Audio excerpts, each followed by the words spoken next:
Hey, it's Maximo and welcome to Maximo's Travels. We're in Okinawa and we'll be in for a huge travel day. We'll be driving more than 100 kilometers from the south of the island all the way to the north and stopping at many places in between. The day will start by having breakfast of spam sushi as well as other Okinawan delicacies. We'll start off by visiting the strange beauty of Naminoue Beach, exploring the famous tourist trap that is the American Village. Get caught driving through heavy showers. Stop and have refreshments at the sublime Banta Cafe, which sits high on a hill overlooking a cove of tranquil emerald green waters. And take a walk along its sandy beach along with scores of other tourists. We marvel at the Okinawan coastline and then set out but manage not to see the Blue Cave. Visit Cape Manzamo, where we find the visitor centre more interesting than the elephant trunk shaped rock. Joe will try Okinawan donuts and I'll have my first blue seal ice cream. We'll keep driving north and experience fantastic landscapes, crystal clear turquoise waters, and make a few photo stops along the way. We'll stop at a mega Don Quijote store before reaching our final destination for the day, the Okuma Private Beach and Resort, one of the northernmost resorts in Okinawa. We'll experience a stunning sunset on the resort's beach before venturing to the resort's izakaya for a fantastic meal. We'll try a number of Okinawan delicacies, including Okinawan pancakes, Okinawan beer, and amori, truly expanding our culinary experiences by trying Okinawan shredded pig's ear in citrus and Okinawan cheese marinated for years in brandy, and Okinawan taro with shiitake mushrooms. Join me on this unmissable video as we travel from the south to the north of Okinawa.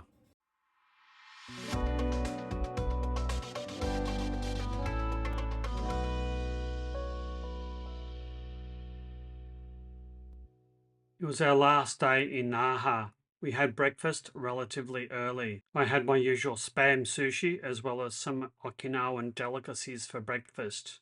We're staying at the Mercure Okinawa Hotel. I will do a review of this hotel shortly. We retrieved our boxy yet funky hire car from the automated car park of the hotel and set off for our first destination. It's one of the most unique places in Naha. Beautiful, yet ugly at the same time. It was Naminoue Beach, a very unique beach with really nice sand, crystal clear water, with a fantastic view of a highway flyover spanning the water. It is a very unique place. The beach has showers, lifeguards, food outlets, a basketball court, and even a jellyfish net to keep the swimmers safe, and that flyover. And overlooking this scene is the Naminoue Shrine. It sits perched high in a rock over the small bay. It was frightfully hot and humid, and we didn't have much time, so we were all shrined out and missed out on going up to see this one. We also had a pretty big travel day ahead of us. We were going to drive to the very north off Okinawa Island, a distance of around about 100 kilometers, and had planned quite a few stops along the way as well. We took one last look around the beach, and it's a pity really, because this is one of Naha's only nice sandy beaches, and they go and put a highway flyover right in front of it. We hopped back into our nicely air-conditioned Toyota Roomie and made the 16 odd kilometre and just over half an hour trip to our next destination, which was the American Village. The drive there was quite interesting. We rode on many bridges and passed some spectacularly nice countryside and beautiful beaches on our way to the American Village. The closer we got to our destination, the more threatening the sky became. It was around about 35 degrees Celsius and about 98% humidity. So this is the car park to the American Village. It is huge, utterly huge. Free parking as well, bonus. We went into a huge department store opposite the car park thinking it'd be a nice cool way to get to the American village. We were mistaken. Temporarily cooled, but mistaken. The Americans controlled Okinawa from 1945 until they gave it back to the Japanese in 1972. The area around the American village has many US Army bases. The village was built after World War II to give the American soldiers a taste of home. It was modelled on an outdoor mall in San Diego. It's a large shopping and entertainment area featuring many restaurants. Most of them were closed because it was quite early in the morning. We just had a wander around the area and did go into a couple of stores that were mainly American themed or inspired stores. It was frightfully hot and humid and made it really uncomfortable to walk around. Joe and I didn't think that much of this place. I mean, it was okay, but I'm sure it would have been far, far better at night with all the neon signs and all the restaurants open. I'm sure it'd be a lot more lively. We wandered around this area for around about 30 minutes before the heat and humidity got to us.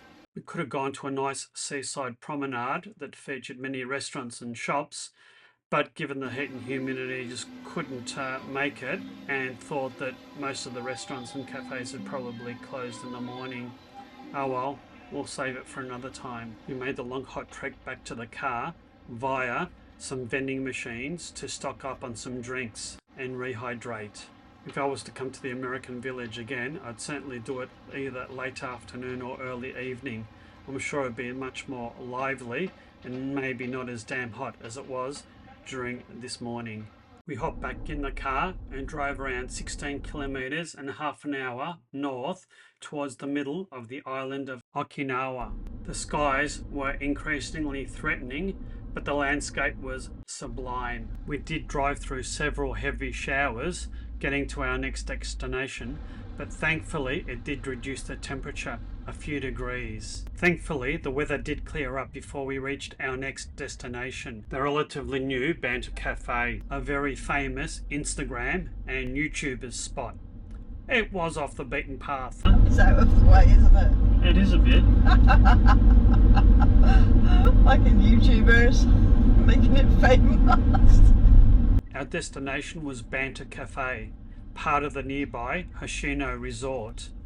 It is a restaurant and open-air cafe that's nestled right on a private, secluded beach. The cafe is nestled on a hill overlooking a cove. It's quite new and has stunning architecture. It opened in 2020. You're instantly struck by the front entrance with its imposing ceiling and brutalistic concrete walls. But once through the ramp and around the corner, it opens up to the most spectacular sea vista. Even though it's out of the way, it's a fairly popular spot. The car park was full and the cafe was absolutely chock-a-block with people. There's a number of different places you can sit. There's several tatami matted and shaded pavilions right by the seaside, and there's 2 fully enclosed and air-conditioned pavilions offering tranquil settings in cool air-conditioned comfort with spectacular views of the surrounding landscape and cove. And there's that large undercover seating area right near the cafe itself. We ordered coffees and some cakes and took our seat in this area. This is the area where you order your food and drinks from and pick it up when it's ready. We got there, Joe, 2 different ice creams. And is that... this was free. Bitter melon? It looks like bitter melon, sweet potato and shortbread. Interesting. Interesting. And I have... Again? Oh, it's warm. Amagiri with spam and egg. Very popular here in Okinawa. Very popular. Well, I do like a nice spam. So here I am at the idyllic Banta Cafe, right on the coast. Parking is paid, but if you're ordering from the cafe, remember to give them your ticket and you get an hour of complimentary parking. So that's something that's worth remembering. I'm going to have a wander around and see what this cafe is all about and why it's such a famous Instagrammable place to come in Okinawa. And right next door to the cafe is the Early Grill. They serve lunch between 11:30 a.m. and 2:30 p.m. and from dinner from 5 p.m. till 9 p.m. Looks a bit more fancier than the cafe, and it's air conditioned, which is good on a very hot and humid day. The place was quite busy and touristy, but idyllic. The scenery was absolutely stunning, and there was plenty of places where you can sit and just contemplate the beauty of nature. The beach at the cove is accessible via very well-maintained stairs. Along the way, you'll find different stalls selling local arts and crafts, pottery, and souvenirs.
Our next stop was the Blue Cave. This is only a 15-minute drive and around 8 kilometres from the cafe that we were just at.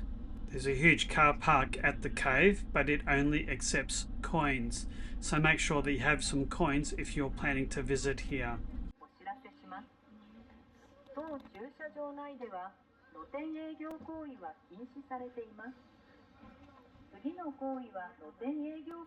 The Blue Cave is best viewed in the water, snorkeling, or on a boat. Neither of these things we planned to do. We were just happy to check out the spectacular scenery around Cape Maeda and walk down the steep cliff and check out the Blue Cave from the cliff face. And while the scenery was truly spectacular, the viewing platforms that you can see on the right hand side of the screen were closed because of the rough weather.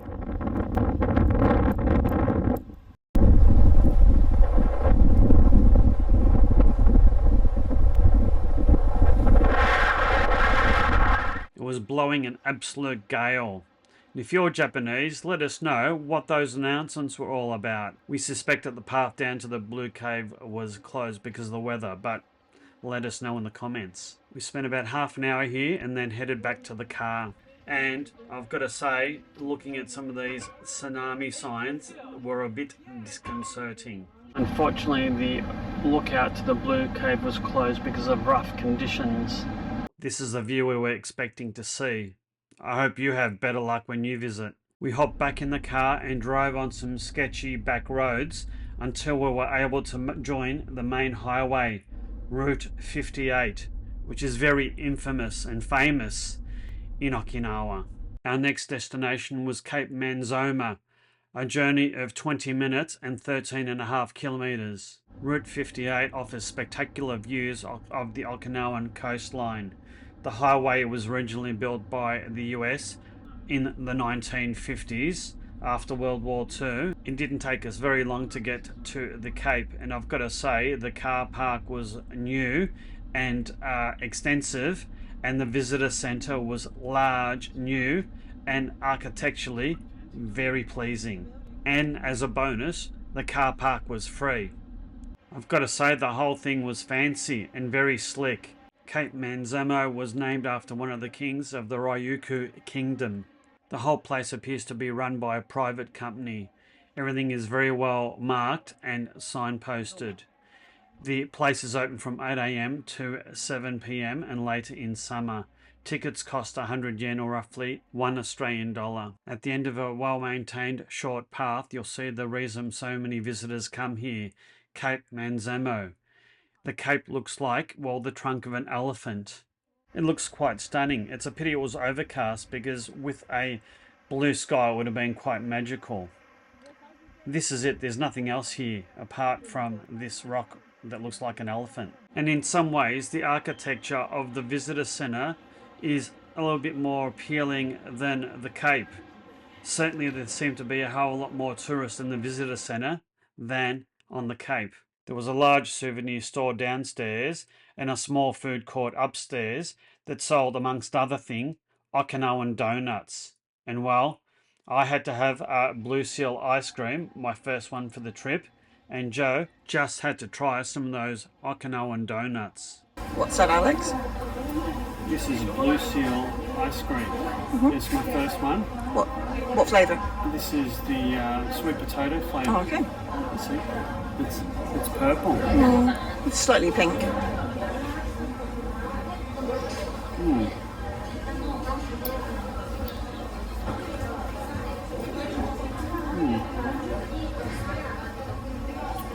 It tastes quite vanilla-y, really. I don't really taste the sweet potato. Very nice though. Nice, smooth, creamy ice cream. Blue Seal. Loving it. We finished our snacks, hopped back in the car and continued our journey north. We got back on Route 58, which hugged the coastline of Okinawa. We passed so many beautiful places, we just had to stop and take photos and videos at a couple of them at least. Our next destination might seem strange to anyone that hasn't been to Japan. It was the mega Don Quijote store in Nago, about 35 minutes and 26 kilometers northwest of Cape Manzamo. We passed some delightful beaches with crystal clear and turquoise water along the way. The scenery was just so picturesque.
We arrived at the mega Don Quixote at Nago, the largest city in the north of Okinawa. A Don Quixote is a large Japanese department store.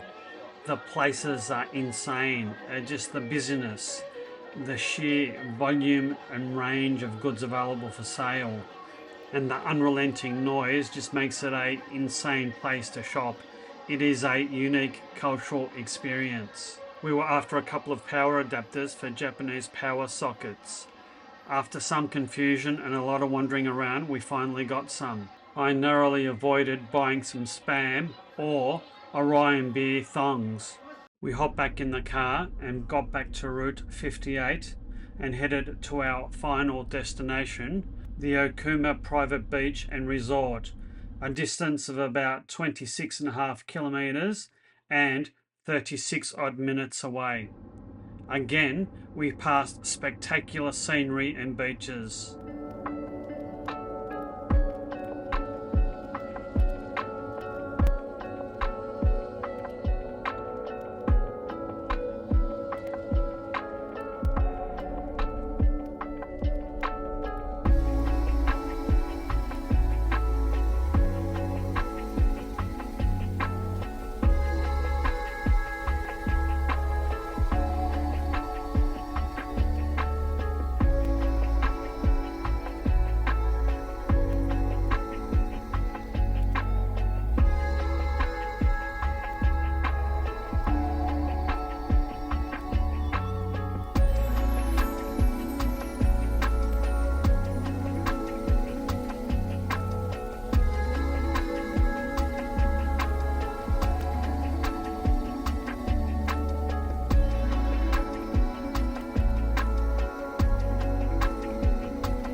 After what seemed like many hours of driving and frequent stops, we had arrived at our final destination for the day, the Okuma Private Beach and Resort.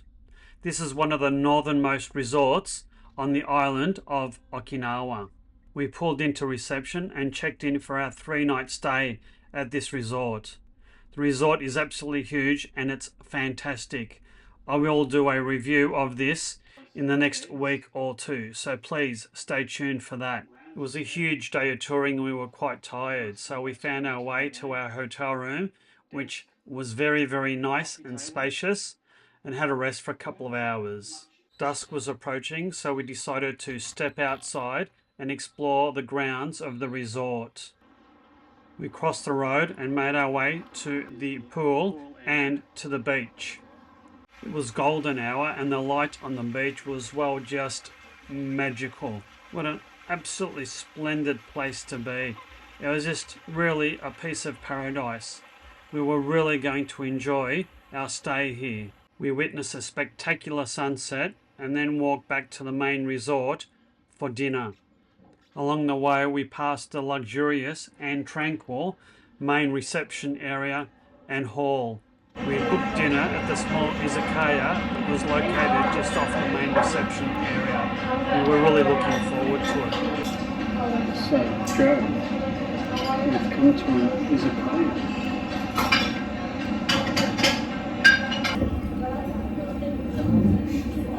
And hi, Joe.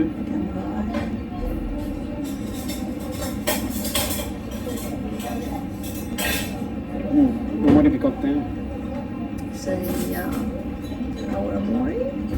Mori, which is a distilled sake. Similar to sake. Distilled, not brewed.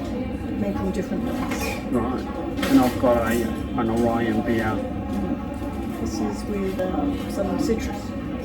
Clearly because it's yellow. A local citrus.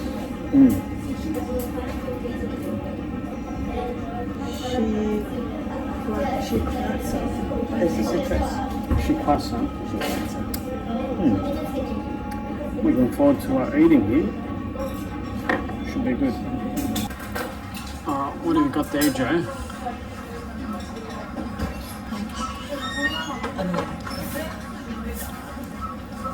Is it Okinawan pancake? With dashi, is it? What's a pancake like?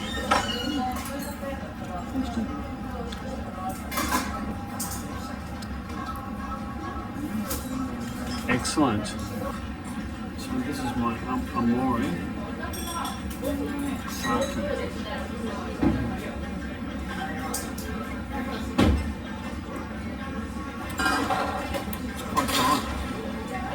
Quite nice. Technically, it's not sake. It's like sake. Like sake. It's not. But it's different. Very nice. Dry. And my pork belly has arrived.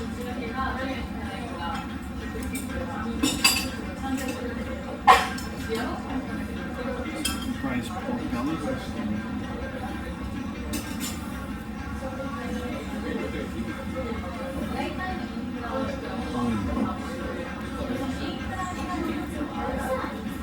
Good. Fantastic flavour.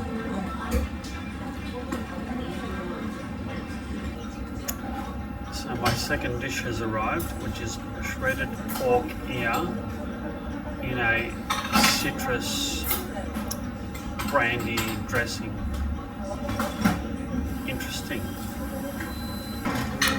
So I have my shredded pork ear.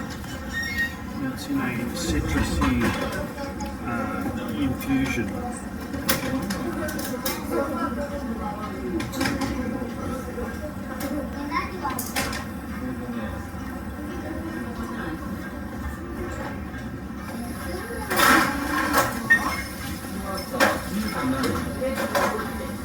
What's it like? It's quite crispy, like eating cartilage. That's what an ear is. And very, very lemony. Lemon gristle. Sounds delicious. Lemon gristle, that's pretty much what it is. It's actually quite nice, I'm enjoying it. What have you got there, Joe?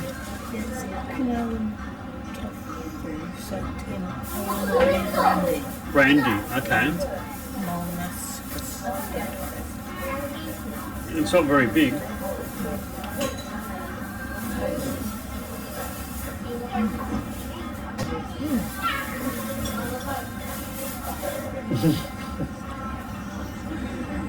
What's going on, Joe? I don't think it's tofu.